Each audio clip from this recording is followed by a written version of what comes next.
Okay, so I've just got a very quick video for you today, and I'm in the shade here down in Cyril's restaurant over here in Palma Nova. We've got a very windy day on the island and it's very hard to find somewhere quite sheltered to film. So I'm going to just quickly cut to a news headline which has been making waves throughout the mainstream media this weekend, and well, I've been sent it as well by many viewers as well, so thank you very much for highlighting this headline to me. So in this video we're going to be talking about a tourist ban in Spain, and on the back of that as well we're also going to be talking about what you need to look out for if you're renting something like an Airbnb property over here on the island. I've also got a weather forecast for the week ahead, and like I've said, it's looking like it's going to be a windy one, but we'll come on to that later on. Okay, so we're going to look at a huge news story which has been making waves throughout the mainstream media in the United Kingdom this weekend. I have actually been sent it by quite a few viewers, so thank you very much for that. And hats off to GB News for this one, which says, Spain tourist ban. British holidaymakers set to suffer under 3 years of new restrictions. Wales Online and all the other newspapers in the Reach media network also report of Spain introducing a 3-year tourist crackdown, and here's how it will affect you. Got the same article as well appearing pretty much in the Irish press and the Scottish press as well, saying Spain's new 3-year tourist ban, what it means for Irish visitors. So unless you intend renting out a property illegally in the Malaga area, or you intend renting an illegal property in the Malaga area, this basically isn't going to affect you. But as we've seen across the videos I've made and in the mainstream media, what often happens and what often is the case is that many viewers and readers will just see the headline and they won't actually read the detail behind the story. So they'll take the news that British holidaymakers are set to suffer, and they'll see the word Spanish tourism ban, and then they'll just think that is the news. But the clue here really is in the detail of the story, which I'm actually going to go into. So there is, particularly in the British mainstream media, there's this whole ongoing narrative that Brits are not welcome in Spain, and this is just a load of rubbish, and I'm going to always call it out, and this is why I'm making the video, because well, it has made me just a little bit angry today on this lovely, very windy Monday morning. So what's actually even funnier is that this story is from last October, and it was at a point where Malaga decided that the Malaga area decided to prevent the registration of any new holiday rentals in that area, and it looks like the mainstream media have only just picked up this story. But does this actually also apply over here in Mallorca? Because well, putting limits on tourism rentals is actually nothing new, and it's essentially what the anti-tourism saturation protests have been all about. It's been about the fact that we just have too many Airbnb properties over here on the island. Most of them don't have licenses, they're being rented out illegally. It means less properties are available for residents here trying to live and work on the island. A lot of the properties have been snapped up by people overseas. They're not even being lived in, they're just being rented out, and people are making a lot of money here illegally. So that's kind of like that's been the overwhelming theme from the anti-tourism saturation protest from last year. If you don't know what I'm talking about, go and check out my content from last year, and also check out my videos as well about how the media have completely put a whole different spin on this too. But what's actually happening in Mallorca about the whole Airbnb situation? Well, a couple of years ago, Palma actually stopped handing out tourism licenses to short-term let properties for holiday lets in Palma. And it also seems as well that around 50% of the tourist accommodation on this island is actually being rented out illegally. And we've recently had a case over here too on the island in Palma, and it's reported in the local media that around a dozen illegal tourism rental flats in the same building in Palma collectively received a fine of around, I think it's about €800,000, because they were renting properties out to tourists without a proper property rental license.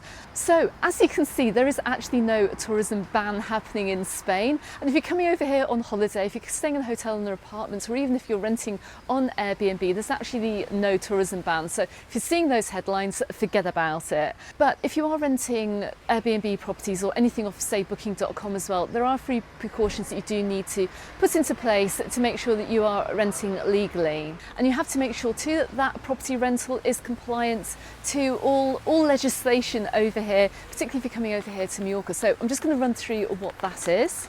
So properties in Mallorca must have a valid tourist licence to be rented out for short-term stays, and this licence is called an ETV. It's an Estancia Turística en Viviendas licence. The properties without this licence cannot be listed on platforms such as Airbnb and Booking.com, but it does indicate, any properties carrying this licence does indicate that they're compliant with local tourism laws. So are new tourism licences being given? Well, as of now, there's actually a temporary stop on licences, on holiday rental licences in Mallorca, and it only means that properties with existing licences are going to be available for these short-term holiday stays. So if you are seeing any new properties being listed without a licence, be careful before you rent them. So what has been done about it? Now, this is really important. So this year, at the beginning of 2025, there's been a launch of a unified registry for short-term rentals. And this means that property owners must register and obtain a unique identification number to advertise on platforms like Airbnb. And there are going to be potential penalties for non-compliance as well.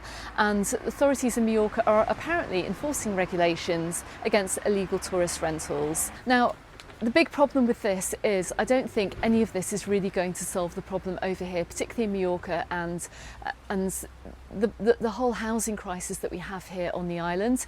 We actually have had in our apartment block over in the west side of Palma, in the Calamure area, we've had illegal property rentals in our apartment block for the past few years, and there's not much we can really do about it, because at the end of the day, when the community reported that one of the apartments in our block was being used for a tourism rental, and the inspection people came round, the people in the rental just basically said, well, they were just my friends staying, or the holiday makers were saying, yeah, but they're just mates of mine. So it's actually really, really hard to prove.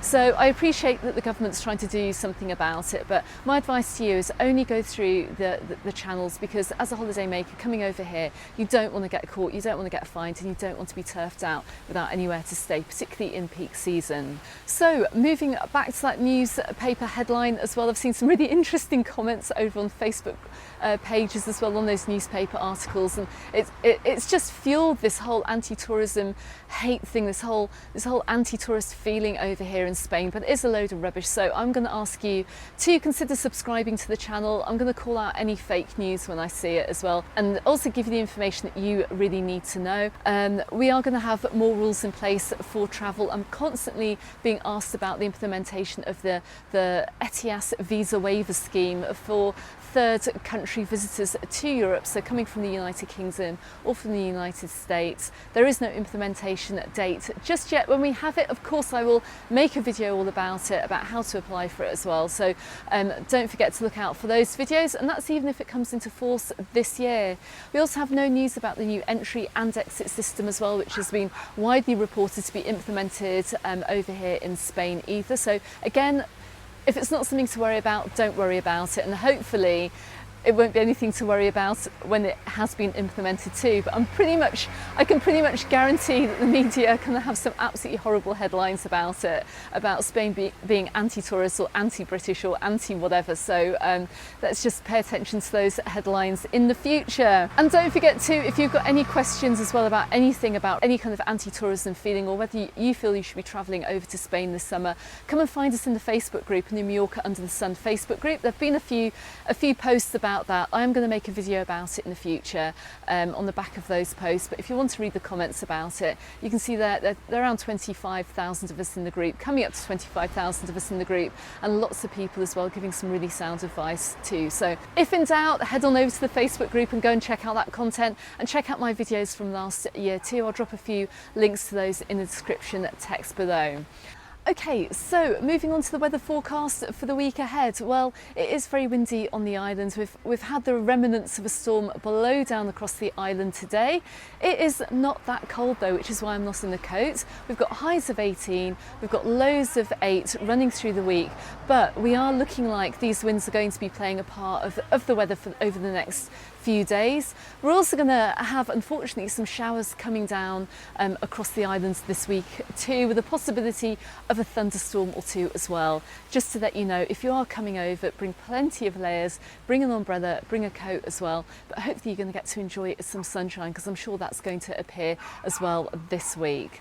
Okay everyone, thank you very much for watching. Sorry I didn't get out and about today in this video, and also I did get a comment on the channel this morning saying I should be walking around a little bit more, but to be honest today I'm just a little bit on the tired side after a very big walk around Cala Mallorca and Cala Bonnet yesterday, and all the videos as well that I've been making recently, which you will see the results of very soon as I get to edit them, so look out for those too. Okay everyone, if you'd like to see some other issues appearing on the news, check out these videos appearing here and here on YouTube. You can also find me in the Facebook group and on my Instagram, also called Mallorca Under the Sun, and I look forward to seeing you on the next video. Goodbye for now.